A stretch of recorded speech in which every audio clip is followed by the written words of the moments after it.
Hello guys, মা মেয়ে রান্নাঘরে সকলকে স্বাগত। তোমাদের জন্য আজকে নিয়ে এসে একটা ট্রেন্ডিং রেসিপি, আশা করি সকলের খুব ভালো লাগবে।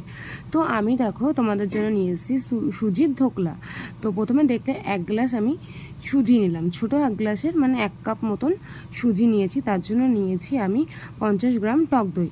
তার সঙ্গে আমি এবার ওটাকে ভালো করে মিশিয়ে এবার ওটাকে জল দিয়ে একটু মিশিয়ে রেখে দেবো। একটু পাতলা করে রাখবে যাতে সুজিটা ভিজে। দেখো আমি কতটা পাতলা করেছি, এরকম পাতলা করে রাখবে। আস্তে আস্তে সুজিটা ফুলে যাবে।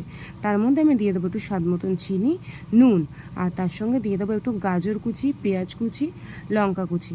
তোমরা চাইলে একটুখানি ক্যাপসিকামও দিতে পারো, বাট এইটাতেও অনেকটা টেস্টি লাগে। তো তার সঙ্গে ওগুলো মেশানো হয়ে যাওয়ার পরে আমি দিয়ে দিলাম একটা ডিম ফেটিয়ে। তো ওর সঙ্গে ডিমটা দিলে পরে কী হবে, জিনিসটা আরও টেস্টি হবে এবং খুব সুন্দর ফুলবে। তো এটা দিয়ে আমি এটা খানিকক্ষণের জন্য ঢেকে রেখে দিয়েছিলাম, বেশ প্রায় আধ ঘন্টা মতন ঢেকে রেখেছিলাম, যাতে সুজিটা একটু